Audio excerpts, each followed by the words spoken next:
It was the night before Halloween. A group of us were huddled around a flickering bonfire, the orange flames dancing in our youthful eyes. The air was thick with the smell of burning wood and nervous anticipation. Someone had dared me to spend the entire night in the old graveyard on the hill. The graveyard was infamous in our small village, a place of hushed whispers and fearful tales. It was said to be haunted by restless spirits, their tormented souls unable to find peace. I should have refused. I should have walked away. But the bravado of youth and the taunts of my companions spurred me on. And so, armed with only a torch and my own foolish courage, I agreed. The walk to the graveyard was agonizing. Every rustle of leaves, every creak of a branch, sent shivers down my spine. The air grew colder as I approached the iron gates, their rusted hinges groaning like a mournful cry as I pushed them open. The full moon cast long, eerie shadows across the overgrown path. The scent of damp earth and decaying leaves filled my nostrils, a musty and oppressive perfume. I could hear the wind whistling through the trees, sounding like whispered warnings that I was foolish to ignore. My heart pounded in my chest, a drumbeat of fear against my ribs. I took a deep breath, trying to steady my nerves. I had made my foolish choice, and now I had to see it through. The first hour was the worst. The silence was almost unbearable, broken only by the occasional hoot of an owl or the distant barking of a dog. Every shadow seemed to writhe and twist, taking on menacing shapes in my imagination. I found myself jumping at every sound, my heart racing with a primal fear I couldn't control. Doubt began to creep into my mind. Was it just my imagination, or was the air actually growing colder? Was that a whisper I heard, or just the wind sighing through the headstones? I tried to rationalize my fear, to tell myself that there was nothing to be afraid of. But deep down, a part of me knew that something was wrong. Very wrong. I don't know how long I had been there when I heard it. The night was still, the air thick with an eerie silence that seemed to press down on me. A blood-curdling scream, sharp and sudden, that ripped through the silence of the graveyard. It was a sound so chilling, it felt as though it had pierced my very soul. I spun around, my heart leaping into my throat, my torch beam dancing wildly in the darkness. The shadows seemed to move with a life of their own, twisting and turning in the flickering light. It seemed to have come from a crumbling headstone, half hidden in the shadows. The stone was old, weathered by time, and covered in moss and ivy. I cautiously approached, my breath catching in my throat. Each step felt like an eternity, the ground beneath me crunching softly with fallen leaves. As I drew closer, I saw that the headstone was engraved with a name, Elias Croft, 1852 to 1889. The letters were faint, almost lost to the ravages of time. The inscription was barely visible beneath years of grime and decay. It was as if the stone itself was trying to hide its secrets from the world. And then, I saw it. A glimmer of something out of place, something that didn't belong in this forgotten corner of the graveyard. A single, blood-red rose lay at the base of the headstone, its petals glistening in the moonlight as if freshly picked. The contrast of its vibrant color against the dull gray stone was striking. But there was no one there. The graveyard was empty, the silence now even more oppressive after the scream. No sign of anyone who could have left it. It was as if the rose had appeared out of thin air, a ghostly offering from the past. Section 5. Footsteps in the darkness. The scream and the rose unnerved me more than I cared to admit. I wanted to leave, to run back to the warmth of the fire and the company of my friends. But something held me there, a morbid fascination that I couldn't explain. I continued my walk, my pace quicker now, my senses on high alert. And then, I heard it. Footsteps. Heavy, deliberate footsteps pacing me from somewhere in the darkness beyond the reach of my torchlight. I stopped, holding my breath, listening intently.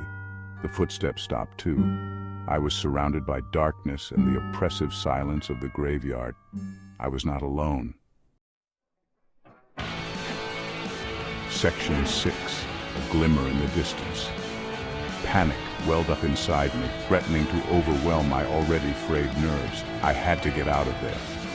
Turning on my heel, I started to run, my torch bouncing erratically, casting grotesque shadows that danced and leaped around me. The footsteps started again, this time closer, as if whatever was following me was gaining ground. I ran faster, my lungs burning, my legs screaming for respite. And then I saw it. A faint glimmer of light in the distance, like a beacon of hope in the oppressive darkness. With renewed determination, I surged towards it, my heart pounding with a mixture of terror and desperate hope. Could it be the gate? Could I actually escape this nightmare? Section 7. Face to face with fear. As I drew closer, the light grew brighter, resolving itself into the pale glow of the moon reflecting off something. But it wasn't the gate. It was a mausoleum, its white stone gleaming eerily in the darkness. The footsteps stopped right behind me. I whirled around, my torch beam flashing across the path, but there was nothing there. And then I heard it. A low growl, guttural and menacing, coming from within the mausoleum. The heavy oak door creaked open as if inviting me in. My blood ran cold. Whatever was hunting me was in there, and it was waiting. Section 8. Trapped. I didn't hesitate. I turned and ran, my legs pumping furiously, my heart pounding in my chest like a drum. The cold air stung my lungs as I gasped for breath, but I couldn't stop. I had to keep moving. The path seemed to stretch on forever, an endless tunnel of darkness and fear. My lungs were screaming for air, but I couldn't afford to slow down. The shadows seemed to dance around me, mocking my desperate flight. The trees closed in around me like grasping claws, their twisted branches reaching out as if to ensnare me. The forest was alive with the sounds of my terror, the rustling leaves whispering my doom. I could hear the heavy footsteps pounding behind me, closer now, each thud echoing my own frantic heartbeat. The ground beneath my feet seemed to tremble with the force of my pursuer's approach. And then that sound. The guttural growl, low and menacing, sent shivers down my spine. It was a sound that promised pain and suffering, a sound that told me I was not alone in the darkness. I glanced over my shoulder and saw a figure emerge from the fog behind me. It was a shadowy silhouette, moving with an unnatural grace, its presence a dark stain on the night. It was tall and skeletal, its eyes glowing with an unnatural light that pierced through the fog. Those eyes seemed to see right through me, to the very core of my being. Its long, bony fingers reached out towards me, as if eager to claim me for its own. The air around me grew colder, the chill of its touch almost palpable. I tripped and fell, my torch skittering out of reach, plunging me into darkness. The ground was cold and unforgiving, and I could feel the dampness seeping through my clothes. I scrambled to my feet, my heart pounding in my chest. I was trapped. The forest seemed to close in around me, the darkness pressing down, suffocating. I had to find a way out, but every direction seemed the same, an endless maze of shadows and fear. Section 9. A warning. I closed my eyes, waiting for the inevitable. My heart pounded in my chest, each beat echoing in the silence, but it never came. The dread that had gripped me so tightly began to loosen its hold. I cautiously opened my eyes and found the graveyard bathed in the pale light of dawn. The figure that had haunted my night was gone. The footsteps that had echoed in the darkness were no more. The only sound was the gentle chirping of birds, a stark contrast to the eerie silence of the night. It was as if the world had been reborn with the first light of day. I stumbled out of the graveyard, my clothes torn, my body trembling with exhaustion and terror. Each step felt like a victory over the darkness that had threatened to consume me. I never told anyone what I saw that night. The memories were too vivid, too haunting to share. They lingered in my mind, a constant reminder of the thin line between reality and the supernatural. They wouldn't believe me anyway. To them it would be just another ghost story, a figment of an overactive imagination. But I knew the truth. But I knew, deep in my heart, that the graveyard was no mere collection of stones and bones. It was a place where the past lingered, where the dead whispered their secrets to the living. It was a place of shadows and whispers, where the veil between this world and the next was thin.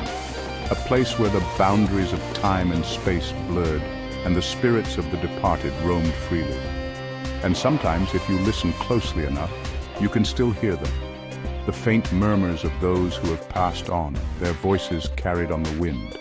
The whispers of the dead. They speak of their lives, their regrets, and their warnings, warning you to stay away, to respect the boundary between the living and the dead.